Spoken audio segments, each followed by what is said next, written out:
तो ब्रेक के बाद एक बार फिर से स्वागत है आपका नादी टीवी में। चलिए सीधे रुक कर लेते हैं सुजालपुर की ओर, जहां पर मुख्यमंत्री योगी आदित्यनाथ जनसभा को संबोधित कर रहे हैं। बल्कि दुनिया में जहां कहीं अभाव है, अराजकता है, अव्यवस्था है, वहां हाथ पकड़ करके उसे चलना सिखाता है। ऐसा भारत प्रधानमंत्री मोदी जी के नेतृत्व में पिछले 9-9.5 वर्षों के अंदर बना है। एक ऐसा भारत जिसके प्रति दुनिया का विश्वास मजबूत हुआ है। एक ऐसा भारत जो केवल दुनिया का हाथ पकड़ता ही नहीं है, बल्कि अगर कोई दुनिया में भारत को आंखें दिखाता है तो उसकी आंखों को भी दुरुस्त करने का काम करता है। एक ऐसा भारत जो संकट के समय दुनिया के लिए एक आशा है, दुनिया की मानवता की कुछ आकांक्षाओं की पूर्ति का मादा रखता है। और एक ऐसा भारत जिसने उत्तर से दक्षिण तक, पूरब से पश्चिम तक संपूर्ण भारत के 142 करोड़ लोगों को एक परिवार के रूप में मान करके सबका साथ और सबके विकास की भावना के साथ उसको जोड़ने का कार्य किया है। भाइयों बहनों, आज भारत बदल रहा है। ये बदलता हुआ भारत का निशान है। काशी में काशी विश्वनाथ धाम में आप जाइए, एक नई काशी के दर्शन उत्तर प्रदेश में आपको होंगे। उत्तराखंड में केदारनाथ धाम में जाएंगे, बाबा केदारपुरी की नए धाम की नई पुरी की दर्शन आपको वहां पे होंगे। महाकाल के महालोक में आएंगे तो यहां पे महाकाल का ये महालोक हम सबको एक नई अनुभूति कराता है। बाबा सोमनाथ के धाम में आप गुजरात में जाइए, आपको एक नई अनुभूति कराता है। और 500 वर्षों का इंतजार समाप्त करके अयोध्या पुरी भी तो तैयार हो गई है। भाइयों बहनों, मैं आपसे पूछना चाहता हूं, अयोध्या में राम जन्मभूमि के मंदिर विवाद का समाधान हुआ। आज मंदिर का निर्माण भी हो रहा है और 22 जनवरी 2024 को प्रधानमंत्री मोदी जी के कर कमलों से रामलला अपने मंदिर में विराजमान भी होंगे। ये जो तीनों प्रकार के कार्यक्रम हैं, आप में से भी और आपके पूर्वजों ने भी अयोध्या के राम मंदिर के लिए संघर्ष किया था। इससे बड़ा सौभाग्य और क्या हो सकता है कि जिसके लिए हमारे पूर्वज बलिदान हुए थे, जिसके लिए उन्होंने संघर्ष किया था, जिसके लिए उन्होंने साधना की थी, जो उनकी मनोकामना थी, हम अपनी आंखों से, भौतिक आंखों से आज उस कार्य को मूर्त रूप होते हुए देख रहे हैं। इसलिए मैंने कहा हम सौभाग्यशाली हैं, हमारी पीढ़ी सौभाग्यशाली है। लेकिन भाइयों बहनों, मैं आपसे पूछना चाहता हूं, अयोध्या में राम मंदिर का काम क्या कांग्रेस कर पाती? कांग्रेस तो चाहती ही नहीं थी, क्योंकि कांग्रेस का नाम ही समस्या है।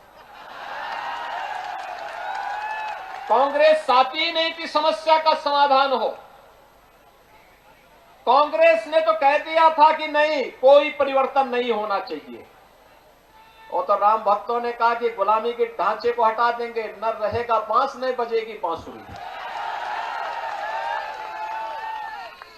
भाइयों बहनों, कांग्रेस ने देश को समस्याएं दी है।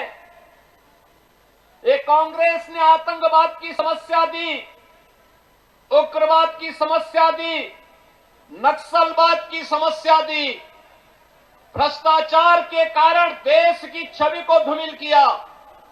देश के अंदर शोषण और भ्रष्टाचार के लिए कांग्रेस के काले इतिहास को आने वाली पीढ़ी जब देखेगी, पढ़ेगी, भाइयों बहनों, कांग्रेस को छूने की बात तो दूर, वोट देने की बात तो दूर, वह दूर से छूने के लिए भी तैयार नहीं होगी।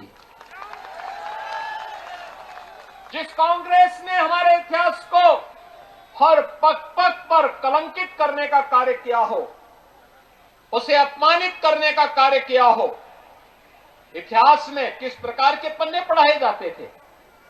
इतिहास में हमें पढ़ाया जाता था कांग्रेस के समय का इतिहास, अकबर महान है, यानी महाराणा प्रताप को ये महान नहीं मानते थे, अकबर को महान मानते थे। एक कांग्रेसियों का इतिहास है।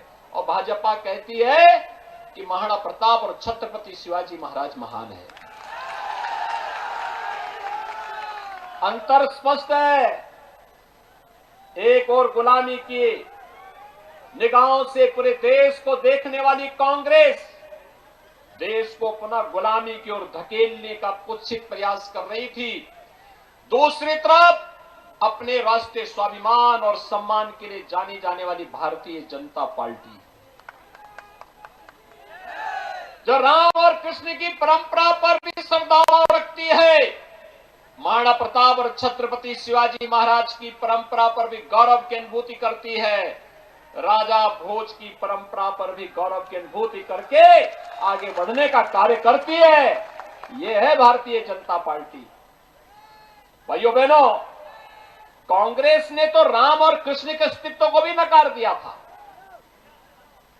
उन्होंने राम और कृष्ण के अस्तित्व को कहा ये सब तो मिथक है, ये हुए ही नहीं। यानी उनके लिए भारत का इतिहास केवल पंडित जवाहरलाल नेहरू से प्रारंभ होता है और उनके लिए सबसे पवित्र ग्रंथ वही माना जाता है।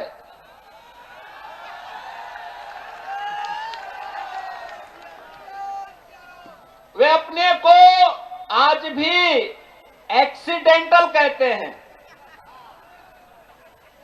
एक्सीडेंट हुआ, कांग्रेसी पैदा हो गए। यानी देश का अस्तित्व है, राम और कृष्ण थे, वे मानने को तैयार ही नहीं।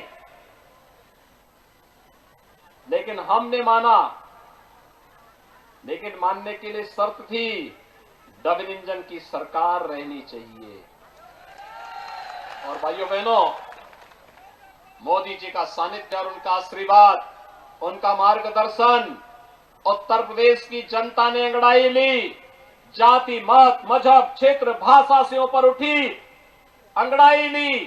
भारतीय जनता पार्टी की सरकार उत्तर प्रदेश में आई, 500 वर्षों का विवाद का समाधान हो गया। अयोध्या में राम मंदिर के निर्माण का मार्ग प्रशस्त हो गया।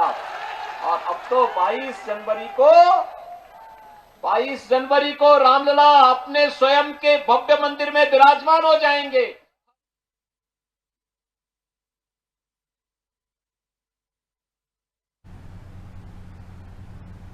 तो शुजालपुर से आपको सीधी तस्वीरें दिखा रहे थे, जहां पर सीएम योगी आदित्यनाथ स्टार प्रचारक हैं और बीजेपी प्रत्याशी के पक्ष में वोट की अपील आम सभा से कर रहे थे।